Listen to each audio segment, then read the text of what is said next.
용의자 잭 테세라는 체포됐지만 기밀정보 관리 체계에 구멍이 뚫린 데 대한 비판이 커지고 있어 바이든 정부가 대책 마련에 골머리를 앓고 있습니다.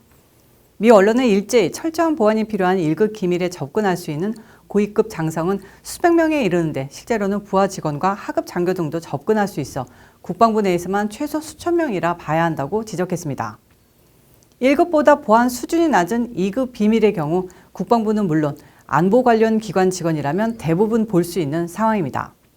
특히 테세이라와 같은 일병조차 1급 기밀을 볼 수 있다는 사실이 이번 사건으로 드러난 만큼 정비가 시급합니다.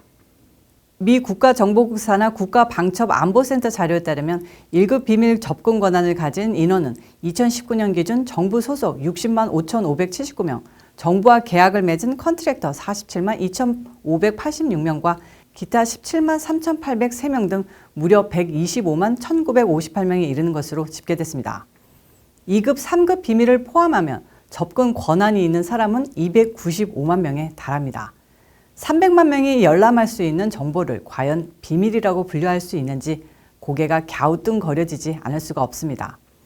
특히 미군 중에서는 600명이 넘는 장성뿐 아니라 이들의 부관, 국방부 대령급 장교, 해군 함장, 하급 장교 일부는 물론이고 이번 사건에서 드러났듯이 정보부대 소속 일부 사병들까지 1급 비밀 취급 권한을 가져 문제가 큽니다. 2급 비밀의 경우 취급 권한을 지닌 사람이 더 많은 탓에 미 국방부나 여타 국가안보기관 직원이라면 사실상 거의 전원에게 열람 권한이 있다고 봐도 무방하다고 합니다.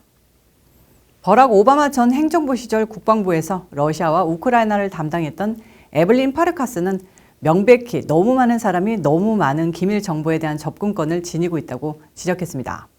일각에서는 이 기회에 미국의 기밀 분류 시스템 자체가 바뀌어야 한다는 목소리가 커지고 있는데요. 이와 관련해 연방정부는 현재 기밀로 분류되는 정보의 양을 줄이기 위해 기존의 규정을 업데이트하는 방안을 검토하고 있다고 언론은 전했습니다.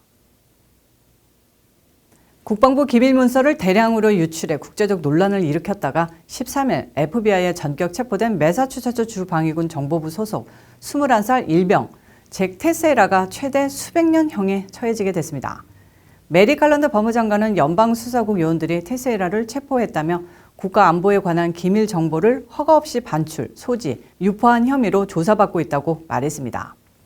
메릭 갈란드 법무장관은 또한 테세이라를 간첩법 위반 혐의로 기소할 예정이라고 밝혔는데요. 연방법 18편 793조에 해당하며 1917년 발효된 이 법 조항은 미국 정부에 해를 끼치거나 위해국에 도움을 줄 수 있는 국방기밀문서를 무단으로 반출, 소지, 전파하는 행위를 범죄로 규정하고 있습니다.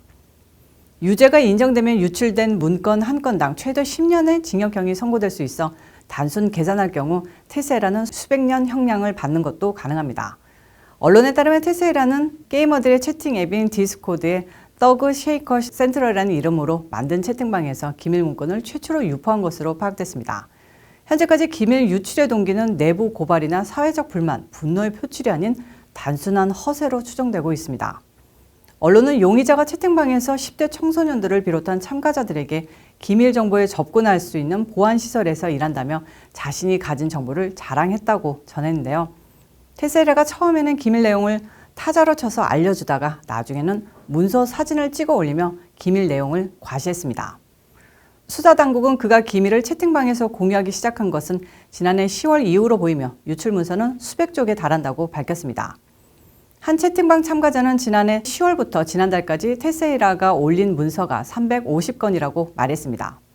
상당수 1급 기밀 문서를 비롯한 문서들은 지도와 사진을 비롯해 우크라이나 전쟁과 관련된 것이 많았는데요. 이 가운데 우크라이나에 대한 포탄 지원에 대한 한국 국가안보실의 논의도 포함된 것으로 보입니다.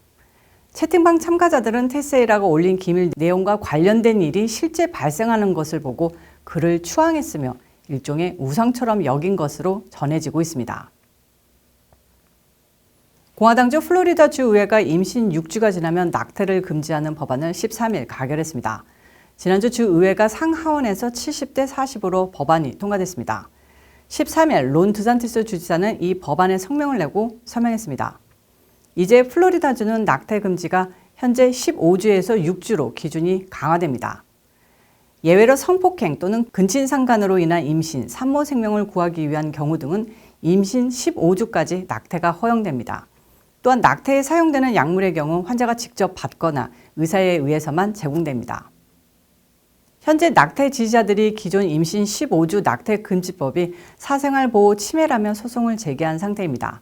낙태 지지자들은 15주 낙태도 엄격하다고 강하게 반대하고 있는데요. 민주당 소속의 펠리시아 시몬스 로빈슨 의원도 여성의 건강과 그들이 선택할 수 있는 개인적인 권리가 도둑맞았다며 플로리다주가 자유로운 주인지 묻고 싶다고 비판했습니다. 반면 법안을 발의한 공화당 제나 퍼슨스 몰리카 하원의원은 생명을 보호하고 모든 아이에게 태어날 중요성에 대해 전국적인 토론을 주도할 기회를 우리가 갖게 됐다고 말했습니다.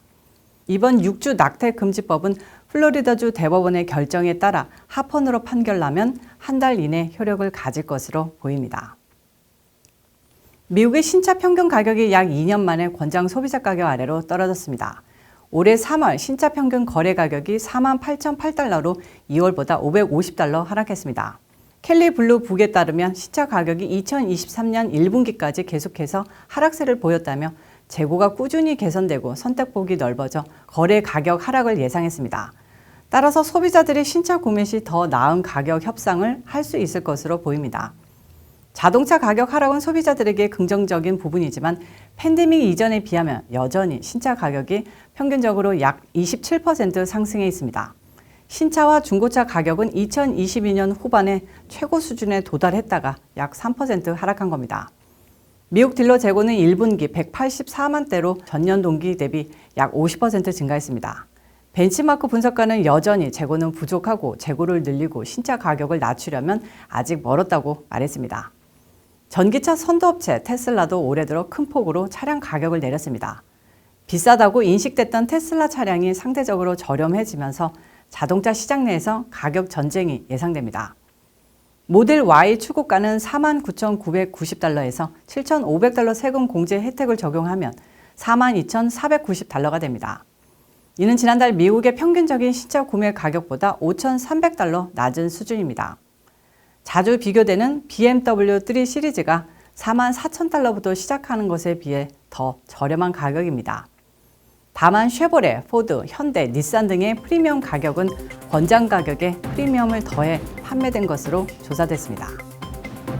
4월 14일 K나우 소식은 여기까지입니다. 시청해 주셔서 감사합니다.